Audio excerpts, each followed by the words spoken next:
प्यारे बच्चों, आपको हमारी तरफ से बहुत सारा नमस्कार। हमारे YouTube चैनल में आपका बहुत बहुत स्वागत है। आज हम आपके लिए लेकर आए हैं अमर कथा शिल्पी मुंशी प्रेमचंद की कहानी शतरंज के खिलाड़ी। तो आइए शुरू करते हैं। शतरंज के खिलाड़ी। वाजिद अली शाह का समय था। लखनऊ विलासिता के रंग में डूबा हुआ था। छोटे बड़े, गरीब अमीर सभी विलासिता में डूबे हुए थे। कोई नृत्य और गान की मजलिस सजाता था तो कोई अफीम की पीनक ही में मज़े लेता था। जीवन के प्रत्येक विभाग में आमोद प्रमोद का प्राधान्य था।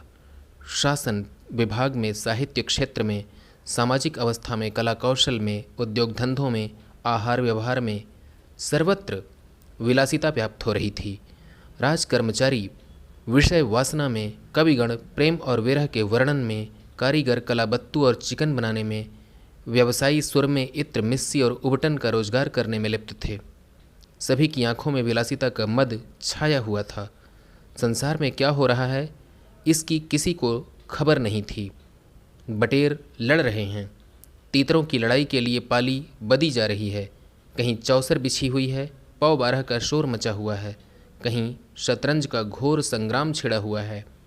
राजा से लेकर रंक तक इसी धुन में मस्त थे। यहाँ तक कि फ़कीरों को पैसे मिलते तो वे रोटियों के बजाय अफीम खाते या मदक पीते। शतरंज, ताश, गंजीफा खेलने से बुद्धि तीव्र होती है, विचार शक्ति का विकास होता है, पेचीदा मसलों को सुलझाने की आदत पड़ती है। ये दलीलें जोरों के साथ पेश की जाती थीं। इस संप्रदाय के लोगों से दुनिया आज भी खाली नहीं है। इसलिए अगर मिर्ज़ा सज्जाद अली और मीर रोशन अली अपना अधिकांश समय बुद्धि तीव्र करने में व्यतीत करते थे तो किसी विचारशील पुरुष को क्या आपत्ति हो सकती थी। दोनों के पास मौरूसी जागीरें थीं। जीविका की कोई चिंता न थी कि घर में बैठे चखौतियाँ करते थे। आखिर और करते ही क्या। प्रातःकाल दोनों मित्र नाश्ता करके बिसात बिछाकर बैठ जाते, मुहरें सज जाते और लड़ाई के दांव पेच होने लगते। फिर खबर न होती थी कि कब दोपहर हुई, कब तीसरा पहर, कब शाम। घर के भीतर से बार बार बुलावा आता कि खाना तैयार है। यहाँ से जवाब मिलता, चलो आते हैं, दस्तरख्वान बिछाओ। यहाँ तक कि बावर्ची विवश होकर कमरे ही में खाना रख जाता था और दोनों मित्र दोनों काम साथ साथ करते थे। मिर्ज़ा सज्जाद अली के घर में कोई बड़ा बूढ़ा न था, इसलिए उन्हीं के दीवान खाने में बाजियाँ होती थीं। मगर यह बात न थी कि मिर्ज़ा के घर के और लोग उनसे इस व्यवहार से खुश हों। घर वालों का तो कहना ही क्या, मोहल्ले वाले, घर के नौकर चाकर तक नित्य द्वेषपूर्ण टिप्पणियाँ किया करते थे। बड़ा मनहूस खेल है, घर को तबाह कर देता है। खुदा न करे किसी को इसकी चाट पड़े। आदमी दीन दुनिया किसी के काम का नहीं रहता, न घर का न घाट का। बुरा रोग है। यहाँ तक कि मिर्ज़ा की बेगम साहिबा को इससे इतना द्वेष था कि अवसर खोज खोज कर पति को लताड़ती रहती थीं, पर उन्हें इसका अवसर मुश्किल से मिलता था। वह सोती रहती थीं, तब तक बाजी बिछ जाती थी और रात को जब सो जाती थीं तब कहीं मिर्ज़ा जी घर में आते थे। हाँ, नौकरों पर वह अपना गुस्सा उतारती रहती थीं। क्या पान मांगे हैं? कह दो आकर ले जाएं। खाने की फुर्सत नहीं है? ले जाकर खाना सिर पर पटक दो, खाएं चाहे कुत्ते को खिलाएं। पर रूबरू वह भी कुछ न कह सकती थीं। उनको अपने पति से उतना मलाल न था जितना मीर साहब से। उन्होंने उनका नाम मीर बिगाड़ू रख छोड़ा था। शायद मिर्ज़ा जी अपनी सफाई देने के लिए सारा इल्ज़ाम मीर साहब ही के सिर पर थोप देते थे। एक दिन बेगम साहबा के सिर में दर्द होने लगा। उन्होंने लौंडी से कहा, जाकर मिर्ज़ा साहब को बुला लो, किसी हकीम के यहाँ से दवा लाएं। दौड़, जल्दी कर। लौंडी गई तो मिर्ज़ा जी ने कहा, चल अभी आते हैं। बेगम साहबा का मिजाज गर्म था। इतना ताव कहाँ कि उनके सिर में दर्द हो और पति शतरंज खेलता रहे। चेहरा सुर्ख हो गया। लौंडी से कहा, जाकर कह अभी चलिए, नहीं तो वह आप ही हकीम के यहाँ चली जाएंगी। मिर्ज़ा जी बड़ी दिलचस्प बाजी खेल रहे थे। दो ही किश्तों में मीर साहब की मात हुई जाती थी। झुंझला कर बोले, क्या ऐसा दम लबों पर है, जरा सब्र नहीं होता। मीर साहब ने कहा, अरे तो जाकर सुन ही आइए ना, औरतें नाजुक मिजाज होती ही हैं। मिर्ज़ा, जी हाँ, चला क्यों न जाऊँ, 2 किस्तों में आपकी मात होती है। मीर: जनाब, इस भरोसे न रहिएगा, वह चाल सोची है कि आपके मोहरे धरे रहें और मात हो जाए। पर जाइए सुनाइए, क्यों खामख्वाह उनका दिल दुखाइएगा। मिर्ज़ा: इसी बात पर मात ही करके जाऊंगा। मीर: मैं खेलूंगा ही नहीं, आप जाकर सुन आइए। मिर्ज़ा: अरे यार, जाना पड़ेगा हकीम के यहाँ, सिर दर्द खाक नहीं है, मुझे परेशान करने का बहाना है। मीर: कुछ भी हो, उनकी खातिर तो करनी ही पड़ेगी। मिर्ज़ा: अच्छा, एक चाल और चल लूँ। मीर: हरगिज़ नहीं, जब तक आप सुन ना आएंगे मैं मोहरें हाथ ना लगाऊंगा। मिर्ज़ा साहब मजबूर होकर अंदर गए तो बेगम साहबा ने त्योरियाँ बदल कर लेकिन कराहते हुए कहा, तुम्हें निगोड़ी शतरंज इतनी प्यारी है, चाहे कोई मर ही जाए पर उठने का नाम नहीं लेते। नौस कोई तुम जैसा आदमी हो। मिर्ज़ा: क्या कहूँ, मीर साहब मानते ही न थे, बड़ी मुश्किल से पीछा छुड़ा कर आया हूँ। बेगम: क्या जैसे वह खुद निखट्टू हैं वैसे ही सबको समझते हैं? उनके भी तो बाल बच्चे हैं, या सबका सफाया कर डाला? मिर्ज़ा: बड़ा लती आदमी है, जब आ जाता है तो मजबूर होकर मुझे भी खेलना पड़ता है। बेगम: दुत्कार क्यों नहीं देते? मिर्ज़ा: बराबर के आदमी हैं, उम्र में, दर्जे में मुझसे 2 अंगुल ऊँचे, मुलाहिज़ा करना ही पड़ता है। बेगम: तो मैं ही दुत्कारे देती हूँ, नाराज़ हो जाएंगे हो जाएं, कौन किसी की रोटियां चला देता है। रानी रूठेंगी, अपना सुहाग लेंगी। हरिया, जा बाहर से शतरंज उठा ला, मीर साहब से कहना मियाँ अब ना खेलेंगे, आप तशरीफ़ ले जाइए। मिर्ज़ा: हाँ हाँ, कहीं ऐसा गज़ब भी ना करना, जलील करना चाहती हो। ठहर हरिया, कहाँ जाती है? बेगम: जाने क्यों नहीं देते, मेरा ही खून पिए जो उसे रोकें। अच्छा, उसे रोका, मुझे रोको तो जानूं। ये कहकर बेगम साहबा झल्लाई हुई दीवान खाने की तरफ चलीं। मिर्ज़ा बेचारे का रंग उड़ गया, बीवी की मिन्नतें करने लगे, खुदा के लिए तुम्हें हज़रत हुसैन की कसम है, मेरी ही मैयत देखे जो उधर जाए। लेकिन बेगम ने एक न मानी, दीवान खाने के द्वार तक गईं, पर एकाएक पर पुरुष के सामने जाते हुए पांव बंध से गए। भीतर झांका, संयोग से कमरा खाली था। मीर साहब ने 2-1 मोहरे इधर उधर कर दिए थे और अपनी सफाई जताने के लिए बाहर टहल रहे थे। फिर क्या था, बेगम ने अंदर पहुंचकर बाजी उलट दी। मोहरे कुछ तखत के नीचे फेंक दिए, कुछ बाहर, और किवाड़ के अंदर से बंद करके कुंडी लगा दी। मीर साहब दरवाजे पर तो थे ही, मोहरे बाहर फेंके जाते देखे, चूड़ियों की झनक भी कान में पड़ी। फिर दरवाज़ा बंद हुआ तो समझ गए बेगम साहबा बिगड़ गईं। चुपके से घर की राह ली। मिर्ज़ा ने कहा, तुमने गज़ब किया। बेगम: अब मीर साहब इधर आए तो खड़े खड़े निकलवा दूंगी, इतनी लौ खुदा से लगाते तो वली हो जाते। आप तो शतरंज खेलें और मैं यहाँ चूल्हे चक्की की फिक्र में सिर खपाऊँ। जाते हो हकीम साहब के यहाँ कि अब भी तामुल है? मिर्ज़ा घर से निकले तो हकीम के घर जाने के बदले मीर साहब के घर पहुँचे और सारा वृत्तांत कहा। मीर साहब बोले, मैं तो जब मोहरे बाहर जाते देखे तभी ताड़ गया, फ़ौरन भागा। बड़ी गुस्सेवर मालूम होती हैं, मगर आपने उन्हें यूँ सिर पर चढ़ा रखा है, ये ठीक नहीं। उन्हें इससे क्या मतलब कि आप बाहर क्या करते हैं, घर का इंतज़ाम करना उनका काम है, दूसरी बातों से उन्हें क्या सरोकार। मिर्ज़ा: खैर, यह तो बताइए कि अब कहाँ जमाव होगा। मीर: इसका क्या गम है, इतना बड़ा घर पड़ा हुआ है, बस यहीं जमे। मिर्ज़ा: लेकिन बेगम साहबा को कैसे मनाऊंगा, घर पर बैठा रहता था, तब तो वह इतना बिगड़ती थीं, यहाँ बैठक होगी तो शायद जिंदा ना छोड़ेंगी। मीर: अजीब बकने भी दीजिए, 2-4 रोज़ में आप ही ठीक हो जाएंगी। हाँ, आप इतना कीजिए कि आज से ज़रा तन जाइए। मीर साहब की बेगम किसी अज्ञात कारण से मीर साहब से घर का दूर रहना ही उपयुक्त समझती थीं, इसलिए वह उनके शतरंज प्रेम की कभी आलोचना नहीं करती थीं, बल्कि कभी कभी मीर साहब को देर हो जाती तो याद दिला देती थीं। इन कारणों से मीर साहब को भ्रम हो गया था कि मेरी स्त्री अत्यंत विनयशील और गंभीर है। लेकिन जब दीवान खाने में बिसात बिछने लगी और मीर साहब दिन भर घर में रहने लगे तो बेगम साहबा को बड़ा कष्ट होने लगा। उनकी स्वाधीनता में बाधा पड़ गई, दिन भर दरवाजे पर झांकने को तरस जातीं। उधर नौकरों में भी कानाफूसी होने लगी। अब तक दिन भर पड़े पड़े मक्खियाँ मारा करते थे, घर में कोई आए कोई जाए उनसे कुछ मतलब ना था। अब आठों पहर की धौंस हो गई। पान लाने का हुक्म होता, कभी मिठाई का, और हुक्का तो किसी प्रेमी के हृदय की भांति नित्य जलता ही रहता था। वे बेगम साहबा से जा जाकर कहते, हुजूर मियाँ की शतरंज तो हमारे जी का जंजाल हो गई। दिन भर दौड़ते दौड़ते पैरों में छाले पड़ गए। यह भी कोई खेल कि सुबह को बैठे तो शाम कर दी। घड़ी आध घड़ी दिल बहलाव के लिए खेलना बुरा नहीं होता है। खैर, हमें तो कोई शिकायत नहीं, हुजूर के ग़ुलाम हैं, जो हुक्म होगा बजा ही लाएंगे। मगर यह खेल मनहूस है, इसका खेलने वाला कभी पनपता नहीं। घर पर कोई न कोई आफत ज़रूर आती है। यहाँ तक कि एक के पीछे मोहल्ले के मोहल्ले तबाह होते देखे गए हैं। सारे मोहल्ले में यही चर्चा रहती है, हुजूर का नमक खाते हैं, अपने आका की बुराई सुन सुनकर रंज होता है, मगर क्या करें। इस पर बेगम साहबा कहती हैं, मैं तो खुद इसको पसंद नहीं करती, पर वह किसी की सुनते ही नहीं, क्या किया जाए। मोहल्ले में जो दो चार पुराने ज़माने के लोग थे, आपस में भांति भांति की अमंगल कल्पनाएं करने लगे। अब खैरियत नहीं। जब हमारे रईसों का ये हाल है तो मुल्क का खुदा ही हाफिज़ है।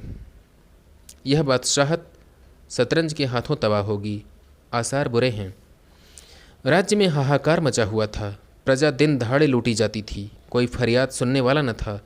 देहातों की सारी दौलत लखनऊ में खींची चली आती थी और वह वेश्याओं में, भाड़ों में और विलासिता के अन्य अंगों की पूर्ति में उड़ जाती थी। अंग्रेज़ कंपनी का ऋण दिन दिन बढ़ता जाता था। कमली दिन दिन भीग कर भारी होती जाती थी। देश में सुव्यवस्था न होने के कारण वार्षिक कर भी वसूलना होता था। रेजिडेंट बार बार चेतावनी देता था, पर यहाँ तो लोग विलासिता के नशे में चूर थे, किसी के कानों पर जूं न रेंगती थी। खैर, मीर साहब के दीवान खाने में शतरंज होते कई महीने गुजर गए। नए नए नक्शे हल किए जाते, नए नए किले बनाए जाते, नित्य नई नई व्यूह रचना होती।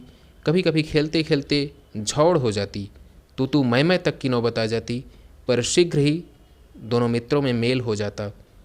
कभी कभी ऐसा भी होता कि बाजी उठा दी जाती, मिर्जा जी रूठ कर अपने घर चले जाते, मीर साहब अपने घर में जा बैठते, पर रात भर की निद्रा के साथ सारा मनोमालिन्य शांत हो जाता था।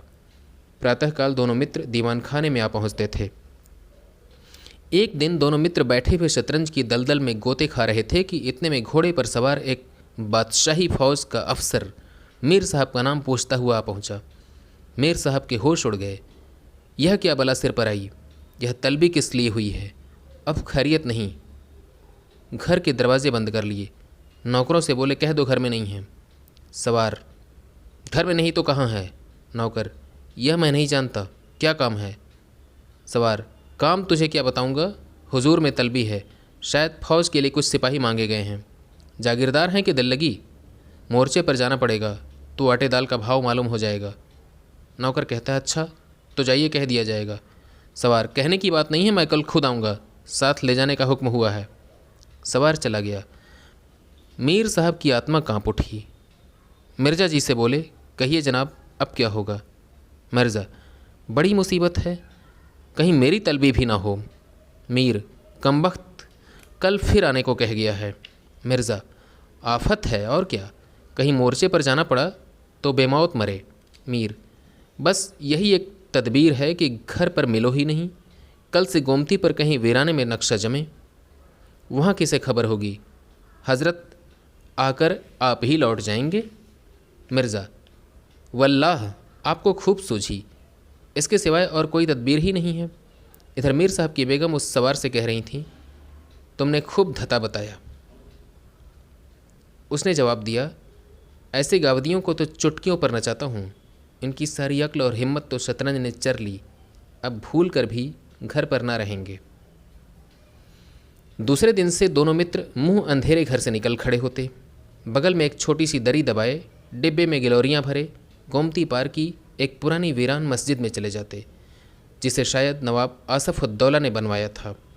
रास्ते में तंबाकू, चिलम और मदरिया ले लेते और मस्जिद में पहुंच दरी बिछा हुक्का भरकर शतरंज खेलने बैठ जाते थे। फिर उन्हें दीन दुनिया की फिक्र न रहती थी। किश्त, सह आदि दो एक शब्दों के सिवा उनके मुंह से और कोई वाक्य नहीं निकलता था। कोई योगी भी समाधि में इतना एकाग्र न होता होगा। दोपहर को जब भूख मालूम होती तो दोनों मित्र किसी नानबाई की दुकान पर जाकर खाना खाते और एक चिलम हुक्का पीकर फिर संग्राम क्षेत्र में डट जाते। कभी कभी तो उन्हें भोजन का भी ख्याल न रहता था। इधर देश की राजनीतिक दशा भयंकर होती जाती थी। कंपनी की फौजें लखनऊ की तरफ बढ़ी चली आती थीं। शहर में हलचल मची हुई थी। लोग बाल बच्चों को लेकर देहातों में भाग रहे थे, पर हमारे दोनों खिलाड़ियों को इनकी जरा भी फिक्र न थी। वे घर से आते तो गलियों में होकर।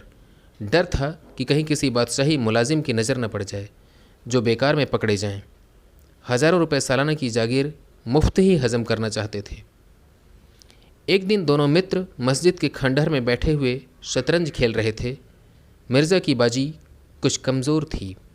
मीर साहब उन्हें किश्त पर किश्त दे रहे थे। इतने में कंपनी के सैनिक आते हुए दिखाई दिए। वह गोरों की फौज थी जो लखनऊ पर अधिकार जमाने के लिए आ रही थी। मीर साहब बोले, अंग्रेजी फौज आ रही है, खुदा खैर करे। मिर्ज़ा, आने दीजिए, किश्त बचाइए, यह किश्त। मीर, ज़रा देखना चाहिए, यहीं आड़ में खड़े हो जाएं। मिर्ज़ा, देख लीजिएगा, जल्दी क्या है, फिर किश्त। मीर, तोप खाना भी है, कोई 5,000 आदमी होंगे, कैसे कैसे जवान हैं, लाल बंदरों के से मुँह, सूरत देखकर खौफ मालूम होता है। मिर्ज़ा, जनाब हीले न कीजिए, ये चकमे किसी और को दीजिएगा, यह किश्त। मीर, आप भी अजीब आदमी हैं, यहाँ तो शहर पर आफत आई हुई है और आपको किस्त की सूझी है। कुछ इसकी भी खबर है कि शहर घिर गया तो घर कैसे चलेंगे। मिर्ज़ा, जब घर चलने का वक्त आएगा तो देखा जाएगा, यह किश्त, बस अब की शह में मात है। फौज निकल गई। 10 बजे का समय था। फिर बाजी बिछ गई। मिर्ज़ा, आज खाने की कैसे ठहरेगी। अजी, आज तो रोज़ा है, क्या आपको ज़्यादा भूख मालूम होती है। मिर्ज़ा, जी नहीं, शहर में न जाने क्या हो रहा है। मीर, शहर में कुछ न हो रहा होगा, लोग खाना खाकर आराम से सो रहे होंगे। हुजूर नवाब साहब ऐश गाह में होंगे। दोनों सज्जन फिर खेलने जो बैठे तो 3 बज गए। अब की मिर्ज़ा जी की बाजी कमज़ोर थी। 4 का गज़र बज ही रहा था कि फ़ौज की वापसी की हाट मिली। नवाब वाजिद अली पकड़ लिए गए थे और सेना उन्हें किसी अज्ञात स्थान को लिए जा रही थी।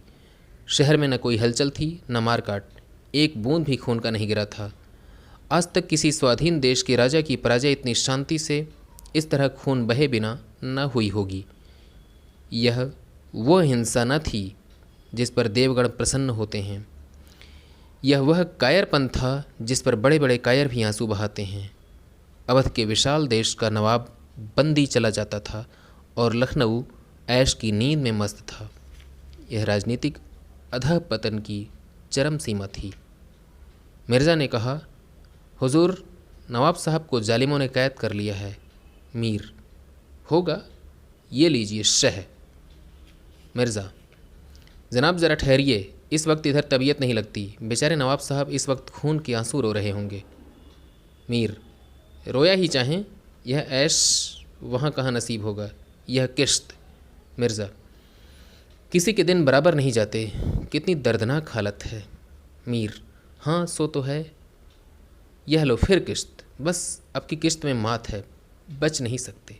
मिर्ज़ा, खुदा की कसम आप बड़े बेदर्द हैं, इतना बड़ा हादसा देखकर भी आपको दुख नहीं होता। हाय गरीब वाजिद अली शाह। मीर, पहले अपने बादशाह को तो बचाइए, फिर नवाब साहब का मातम कीजिएगा, यह किश्त और यह मात, लाना हाथ। बादशाह को लिए हुए सेना सामने से निकल गई। उनके जाते ही मिर्ज़ा ने फिर बाजी बिछा दी। हार की चोट बुरी होती है। मीर ने कहा, आइए नवाब साहब के मातम में एक मरसिया कह डालें।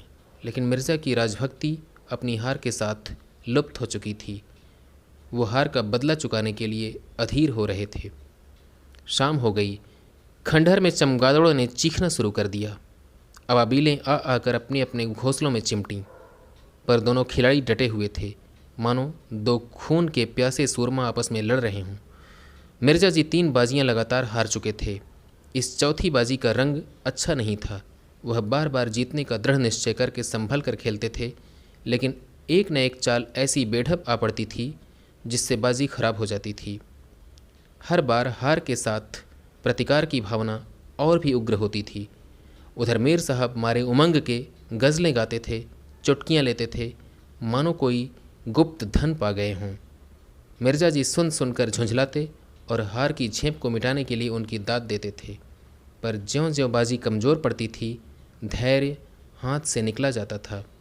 यहाँ तक कि वह बात बात पर झुंझलाने लगे, जनाब आप चाल बदला ना कीजिए।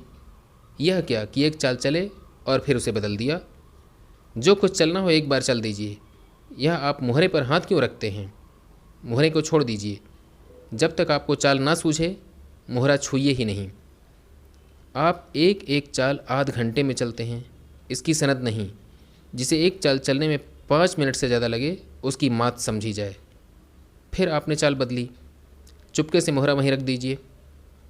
मीर साहब का फर्जी पिटता था। बोले, मैंने चाल चली ही कब थी? मिर्ज़ा, आप चाल चल चुके हैं, मोहरा वहीं रख दीजिए, उसी घर में। मीर, उस घर में क्यों रखूं?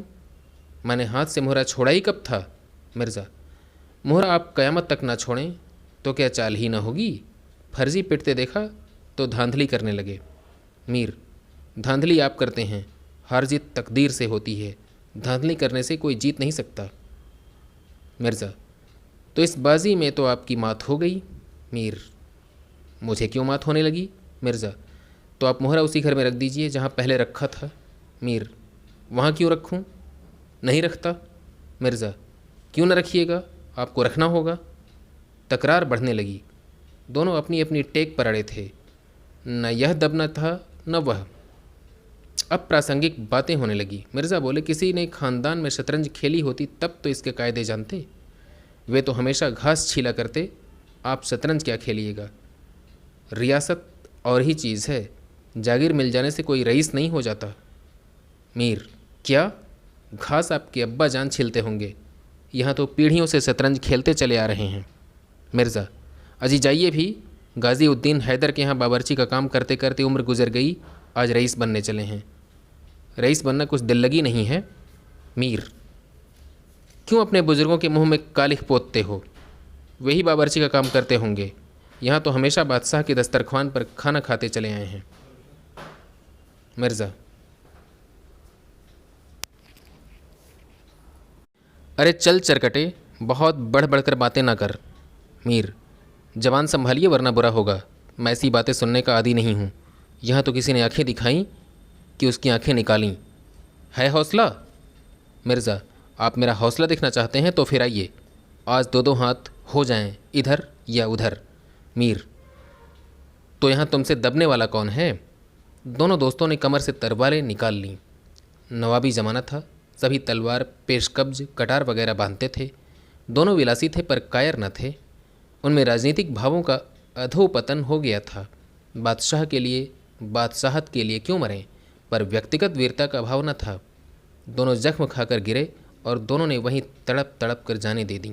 अपने बादशाह के लिए जिनकी आंखों से एक बूंद आंसू न निकला, उन्हीं दोनों प्राणियों ने शतरंज के वजीर की रक्षा में प्राण दे दिए। अंधेरा हो चला था, बाजी बिछी हुई थी। दोनों बादशाह अपने अपने सिंहासनों पर बैठे हुए मानो इन दोनों वीरों की मृत्यु पर रो रहे थे। चारों तरफ सन्नाटा छाया हुआ था। खंडहर की टूटी हुई मेहराबें, गिरी हुई दीवारें और धूल धूसरित मीनारें इन लाशों को देखतीं और सिर धुनती थीं। तो प्यारे बच्चों, ये थी कहानी शतरंज के खिलाड़ी। आपको कैसी लगी कमेंट में ज़रूर बताइएगा। अगले वीडियो में फिर मुलाकात होगी, तब तक के लिए आज्ञा दीजिए। नमस्कार।